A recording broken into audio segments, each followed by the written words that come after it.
مش أي حد نعرف نزود له المرتب، لازم يتحقق كل الشروط علشان تعرف تزود له المرتب. السر هنا في دالة إيه؟ if مع and. بنستخدم دالة and جوه دالة if علشان كل الشروط لازم تتحقق ويدينا نتيجة معينة. طب يلا نطبقها مع بعض كده في المثال البسيط بتاعنا ده.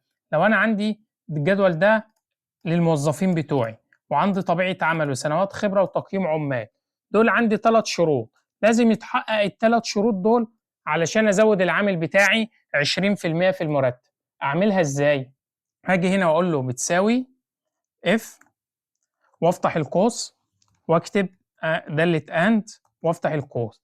أول حاجة طبيعة العمل هنقول بتساوي طبيعة العمل وإف 4 كوما سنوات الخبرة.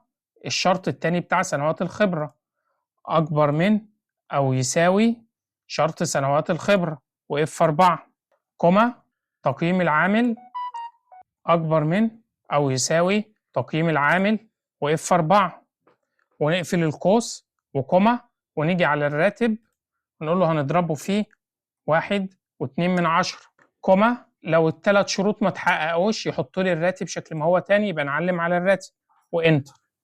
اوكي، دلوقتي عندي 3 شروط لازم يتحقق ال3 شروط عشان ازود العامل 20%. هنا نيجي على اول واحد احمد الدوام كامل، دوام كامل عنده شرطين مش موجودين فما زودش الراتب. نسحب المعادله بتاعتنا على الرينج كله. عندي مثلا هنا علي الراتب بتاعه زاد ليه؟ لأن ال3 شروط اتحققوا، إن هو دوام كامل وسنوات الخبرة أكبر من أو يساوي 5 والتقييم أكبر من أو يساوي 5. مثلا عندي هنا علي الوحيد اللي إن ال3 شروط بتوعه اتحققوا، وممكن نعدل بقى في إيه؟ في الشروط بتاعتنا. يعني مثلا نخلي سنوات الخبرة دي 3، التقييم مثلا 2، هلاقي في حاجات اتعدلت معايا. يعني مثلا عندي سيف ده لما عدلت في الشروط عدل معايا اهو زاد 3 شروط محققين. وعندي برضو نفس الفكرة هنا في هاني ال3 شروط محققين فهو زاد.